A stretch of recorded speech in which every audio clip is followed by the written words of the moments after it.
morning. So let's get back to our studies of posthumanism. We've already looked at popular posthumanism, and now we begin on the study of its genealogies, that is the genealogies of critical posthumanism.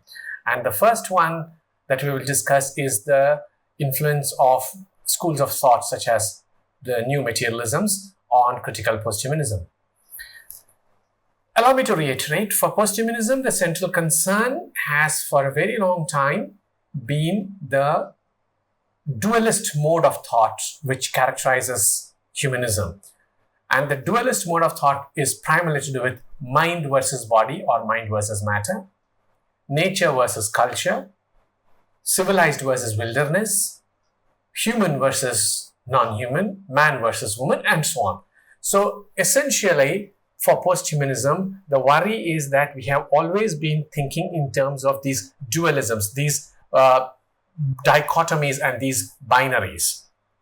And this is what it sets out to demolish, or at least to question. And in all these binaries, the first term, man, human, living, mind, are given more privilege, more prestige, more status, more power than the second term in that binary, which would be woman, non-human, non-living, matter, and so on and so forth. And this is what the critical posthumanists set out to question and, if possible, to derail. So the first term, like I said, is what society bestows more value upon, bestows more power upon. Okay? For many, that has been the reason why there is discrimination or hierarchy or uneven structures of political and social power and so on, which could be either about gender, it could be about race, it could be about the living versus non-living, it could be about human versus non-human, where the human has, and this is something we have addressed already, the human is seen as occupying a higher position of power and control and dominion over the other forms of life. For posthumanists, the overimportance given to mind over matter, of language over matter, has been a considerable problem, especially since the work of Karen Barad, Vicky Kirby, and others, because matter is itself being turned into the subject of language. And for many philosophical thoughts and thinkers such as Barad, the post-structuralist turn, which spoke about everything in terms of discourse and language, has been responsible for this, because the conditions of matter are seen principally as exercises in language, as exercises in discourse. And for people like Barad, they said that matter matters. Matter has materiality. To think of matter only in terms of language, only in terms of discourse, is actually not quite perhaps the right thing to do. Which means to say, for new materialists, matter is primary. And matter has meaning. This means matter and meaning are entangled. And entangled, as we know, is a favorite term among the posthumanists, including people who are working with multi-species ethnography and other disciplines allied to the posthumanist school of thought. So for the critical posthumanists, matter matters. And matter has meaning. Matter has agency, that is capability or capacity. So you cannot say that matter must be read, treated, and examined only within a discourse. Discourse is important, yes. They're not rejecting the claim or power or authority of language. They're disputing that language is primary. And they're foregrounding the fact that matter is real. Matter has agency. Matter has capacity. And matter has materiality. So they acknowledge that matter has both physical materiality and symbolic materiality, by which we mean that it has meaning, cultural values are attached to matter, that symbolic values are attached to matter. But you cannot take away the primacy of matter according to the new materialists. New materialism begins by adapting the particular strand of feminism we know or understand as materialist feminism. And this is where new materialism intersects with materialist feminism. Matter and materiality should not be ignored only for discourse. And as I said a few minutes ago, this they attribute to the rise and influence of post-structuralism, which transformed everything into language.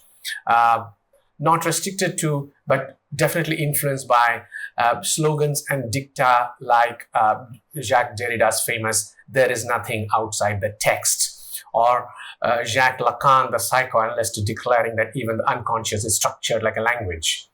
For the new materialists, this is a problem. For the new materialists, the significance attached to language or discourse does a disservice to matter. Matter matters, as they say. And therefore, to think with matter means to have an ethical commitment to matter. And this could be human matter or non-human matter, living matter or non-living matter. And this is where you can see the very obvious parallels with post-humanist thought, because for the post-humanists as well, this binary of living, non-living, human, non-human is not really tenable. So for the critical post-humanists, new materialism offers a major step by arguing that the question of matter is not secondary but primary, that matter is significant. And when we think in terms of matter, we need to have an ethical commitment to matter, whether this is human or non-human matter, whether it is living matter or non-living matter. And if you recall what we have said already about the Anthropocene and the connection of the environmentalist movement and environmentalist thought with post-humanism, you will see the clear parallels here, that you cannot think in terms of just the matter of humans or the materiality of humans or the corporeality of humans. You also need to think in terms of the materiality of the non-human, which means animal and plant lives. And as we know, for the critical post-humanists, this is very important, and which is why the concept of transcorporeality by Stasi Alaimo has become so influential, that we need to think of the connections, networks, and overlaps between bodies. A transcorporeal condition which produces what people increasingly talk about as transsubjectivity or intersubjectivity. This means the crossover between humans and the non-human. But it also means that we understand and acknowledge that materialities of the body, of the human body, do have connections with the materiality of the non-living as well. In the earlier session, I mentioned that we as in human bodies are dependent upon chemicals, non-living chemical substances. And I said that in post-humanism, animated life proceeds from inanimate matter, which is also the subject of David Will's lovely book on the subject. That in so-called life, living within quotes, actually depends on the non-living. Actually depends on chemicals. Whether it is the bones that keep us moving, which come from calcium deposits in the ground, fossils, etc., or the fossil fuels we use, the bacteria in our stomach. If you think in terms of the range of networks that the human occupies, that the human depends on, you will understand very quickly that the question of matter is not the question of human matter alone. New materialists also reject the nature-culture binary, that it's not nature versus culture or nature beyond, distant from culture, but we think in terms of nature-culture as one word.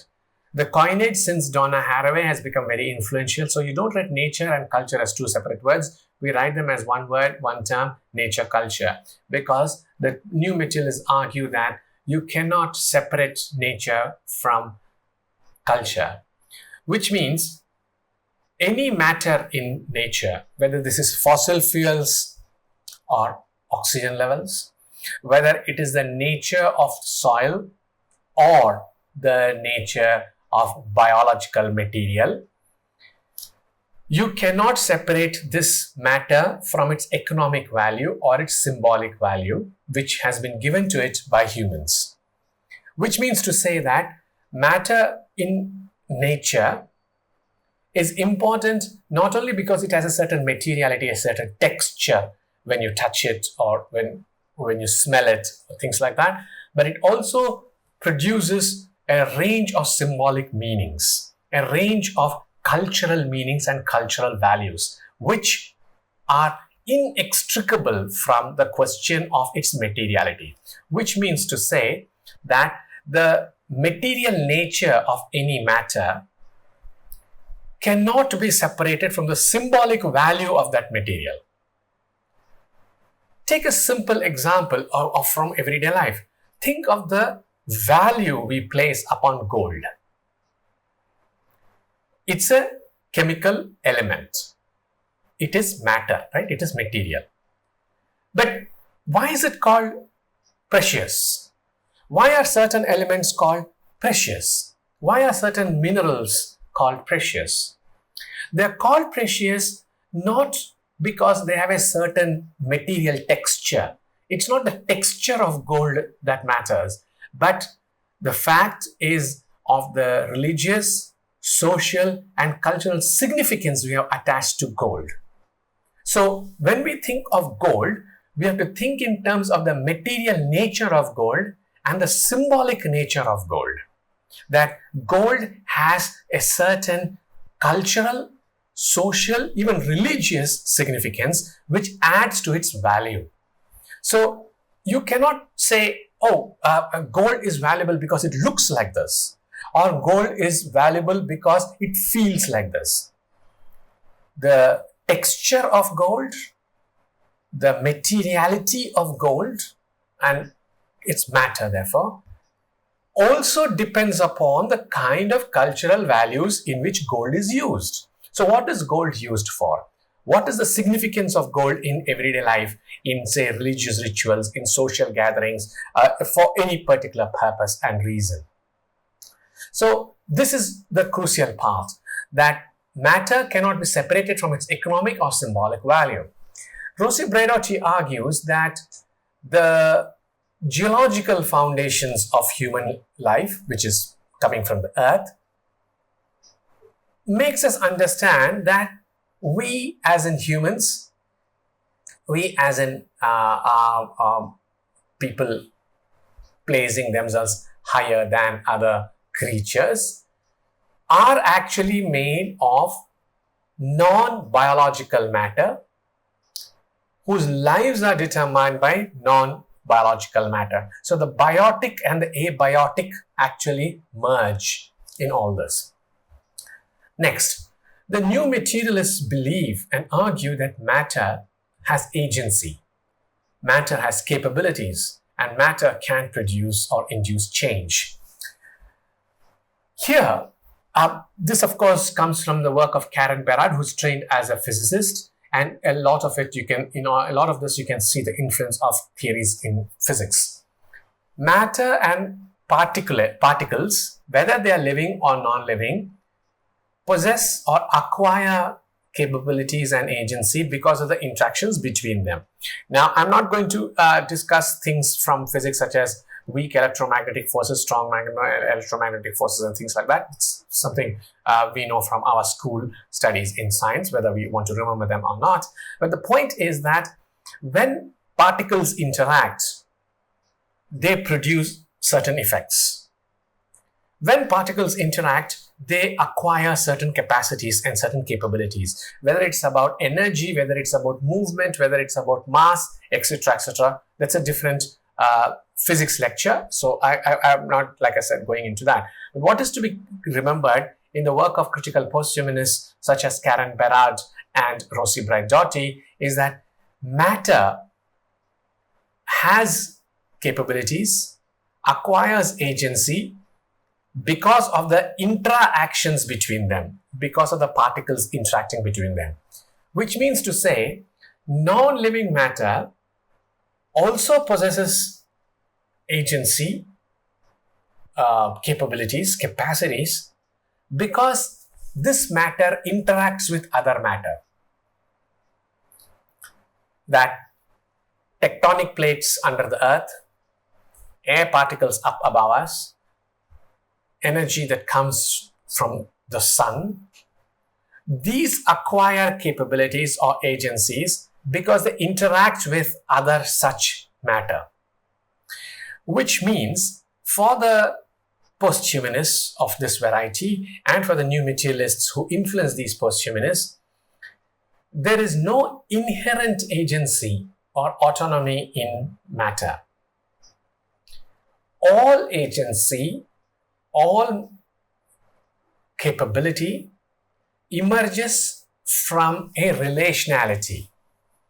And this relationality is the interaction between particles. So it's not that the particle has capacity of its own or on its own. There's no autonomy. It acquires energy, it acquires a certain set of qualities because it interacts with other particles, because it interacts with other matter. So for the new materialists, all agency, all power, all capacity comes from their relationality, comes from their ability to mix with other particles and the consequences that emerge from that. Which means to say that the new materialists do not believe in 100% autonomy of anything, including matter. That whatever autonomy is there is only to interact with something, and the minute it starts interaction, something emerges. So everything emerges from relational identities. To accept relationality, such as what new materialists talk about, means certain consequences. Humans possess identity and agency because the human is situated in a world. The human possesses capacity because the human is located in a network of relations with the world. And this set of relations includes the human and the non-human, the living and the non-living. So you cannot say that humans are completely autonomous. You cannot say that the humans are completely coherent, self-contained, because whatever we understand as human agency, as human power, as human authority, comes from the human being located in a set of relations, in a network of relations, which is the crucial part. That means the human is entangled by its very existence with other forms of life, with other forms of matter, which might include technology, which might include animals. So think very carefully about this. This will direct you to what we have already said about posthumanism, and particularly in the arguments we have made about the posthumanist unhappiness with traditional humanist paradigms. So for the posthumanists and the new materialists, whatever we understand as human agency draws upon or actually emerges from the human's immersion in an ecosystem and its relationship with other things. This other thing, as I have referred to it, could be an animal, could be a machine, could be anything. The human is not a self-contained creature with autonomous agency. The human is embedded in a set of relations with other matter. And that matter could be either animal matter, plant matter, or non-living matter. It could be a variety of kinds. So all matter is collaborative. All identity is relational. All identity is cross-species. By cross-species, I also mean it's across material conditions, which might be, say, the land, earth, air, etc. I've already mentioned in passing that our body structure is the way it is because of bones, and the bones come from calcium, which comes from the soil, and fossils that have been buried in that soil, like our fossil fuels. Which means, I also mentioned this, that our biological processes, our biological activity depends on the non-living. So how are we autonomous? How are we self-contained creatures? We are not. We are very clearly dependent upon other things. And identity is cross-species. It's also across material forms. Therefore, we come to a key argument. Humanity must not think about care or compassion as only directed at other humans. Since human lives, human materiality, human matter is embedded in and entangled with all other life forms and all other non-living forms, care must extend to these other forms as well. And this is the post-human theory of care that critics have worked with. That when we say care, we cannot think of care as directed at fellow human beings alone. That care involves other creatures and the non-living, because we depend on other creatures and the non-living. So you cannot make a case just for humans caring for other humans as well. And this is at the heart of post-humanist thought. New materialists also believe that as we evolve with other creatures. It is what new materialists and the critical post-humanists are very fond of calling becoming with. We are not in possession of a being, and that's the philosophical concept of being that I am referring to here, that we are possessing a certain being. No, for the critical post-humanist, being is actually becoming with. You become with something, you become with someone, you become with animals, and you become with technology, and you become with the non-living. So for the critical post-humanists, we who believe ourselves individuals are actually becoming with other life forms, and this could be microbes. We do know that our digestive process runs because we have certain kinds of bacteria in our alimentary tracts, and what helps our digestion is actually other life forms, and those life forms keep us alive. So as you can see, we have moved quite a bit, and we are concluding here with power, care, or compassion must be stretched across all forms of matter. This could be living or non-living, human or non-human, and we are all part of this larger meshed, entangled network. So for critical post-humanists adapting the work of the new materialists, matter matters, yes, but the relations and relationships between matter matters, and any matter, any materiality's identity, its power, its authority emerges from this assemblage, from this network. It's not standalone. It's never coming out of just one particular creature, one particular material alone. We will have other things to say about this, but I would like you to keep in mind that the new materialist influence on posthumanism is very, very strong. By paying attention to questions of matter, questions of materiality, and focusing attention on the fact that all matter is embedded in other forms of matter, by making the point that care or compassion must stretch across and beyond the human towards other species and the non-living, new materialists make a strong case for networks and entangled lives. Thank you.